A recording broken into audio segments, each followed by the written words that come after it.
नमस्कार, आप देख रहे हैं कशिश न्यूज का डिजिटल प्लेटफॉर्म और दिन भर की 5 बड़ी खबरों के साथ मैं हूं दीपक कुमार। शुरुआत आम आदमी पार्टी नेताओं की बढ़ती मुश्किलों से। आपको बता दें कि आम आदमी पार्टी के राज्यसभा सांसद संजय सिंह को 5 दिन की ईडी रिमांड पर भेज दिया गया है। दरअसल बुधवार की शाम को शराब घोटाला मामले में हुई गिरफ्तारी के बाद उन्हें रात भर ईडी के हेडक्वार्टर में रखा गया और फिर दिल्ली के राउज एवेन्यू कोर्ट में पेश किया गया। सुनवाई के दौरान अदालत ने ईडी से भी कई कड़े सवाल पूछे। कोर्ट ने पूछा कि जब संजय सिंह के खिलाफ आपके पास पुख्ता सबूत थे तो फिर गिरफ्तारी में इतना समय क्यों लगा। इसके साथ ही ये भी पूछा गया कि पैसों के जिस लेन देन की बात आप कर रहे हैं वो मामला काफी पुराना है, फिर गिरफ्तारी में इतनी देर क्यों। बता दें कि दिनेश अरोड़ा के कर्मचारी ने बताया कि उसने 2 करोड़ रुपए संजय सिंह के घर पर दिए थे। इसके अलावा 1 करोड़ इंडो स्प्रिंट के ऑफिस से लेकर भी संजय सिंह के घर पर दिया गया था। इधर दिल्ली के मुख्यमंत्री अरविंद केजरीवाल ने पूरे मामले को मनगढ़ंत और बीजेपी की साजिश करार दिया है। बीजेपी के भीष्म पितामह कहे जाने वाले कैलाशपति मिश्र के शताब्दी जयंती समारोह में शामिल होने के लिए पहुंचे बीजेपी के राष्ट्रीय अध्यक्ष जेपी नड्डा ने आरजेडी पर जोरदार हमला बोला। अपने संबोधन में बीजेपी के राष्ट्रीय अध्यक्ष जेपी नड्डा ने आरजेडी के साथ साथ जेडीयू को भी कटघरे में खड़ा किया। पटना के बापू सभागार में कैलाशपति मिश्र की 100वीं जयंती के कार्यक्रम को संबोधित करते हुए उन्होंने कहा कि बिहार में एक ही परिवार लालू राबड़ी तेजस्वी और मीसा भारती जमानत पर बाहर हैं। वहीं आईएनडीआई अलायंस पर निशाना साधते हुए कहा कि गठबंधन 3 आधार पर टिका है। पहला परिवारवाद, दूसरा भ्रष्टाचार और तीसरा तुष्टीकरण। बिहार सरकार लूट, भ्रष्टाचार और तुष्टीकरण में मस्त है, भाई को भाई से लड़ाने में मस्त है। अब ऐसी सरकारों को गुड बाय कहने का समय आ गया है। साथ ही भारतीय जनता पार्टी को लाने का समय आ गया है। उन्होंने कहा कि आने वाले बिहार विधानसभा चुनाव में बीजेपी बिना किसी के कंधे पर बैठे चुनाव लड़ेगी और राज्य में सरकार बनाएगी।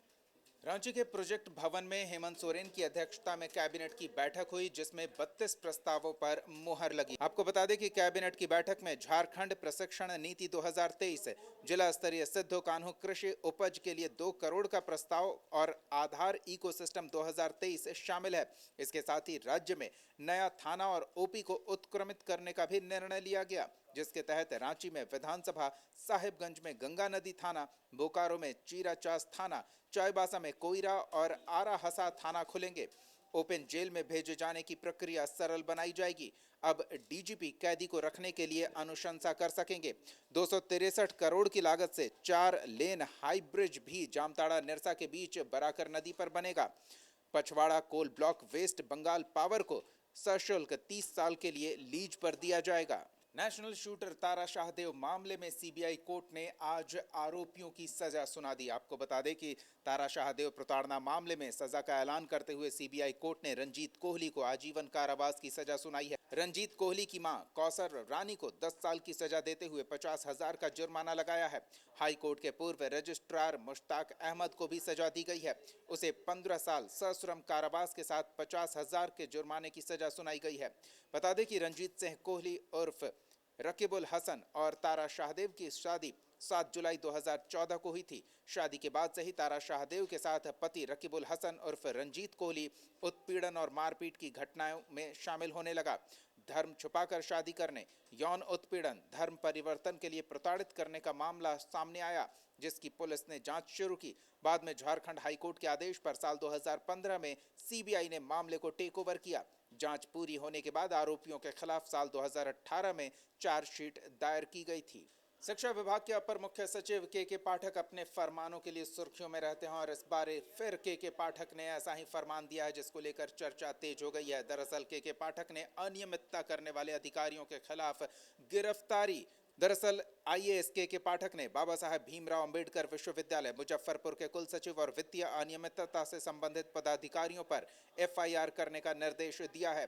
के पाठक ने तिरहुत प्रमंडल के क्षेत्रीय शिक्षा उप निदेशक को एफआईआर दर्ज कर 48 घंटे के अंदर विभाग को जानकारी देने को कहा है। कुल सचिव को भेजे गए पत्र में उच्च शिक्षा निदेशक डॉक्टर रेखा कुमारी ने कहा कि वित्तीय अनियमितता और राज्य सरकार की ओर से दी गई राशि का उपयोग नियम के विरुद्ध जाकर करने के मामले को लेकर आदेश दिया गया है। विभाग ने कहा है कि अंकेक्षण रिपोर्ट में विश्वविद्यालय में वित्तीय मामलों में कई अनियमितताएं स्पष्ट होती है।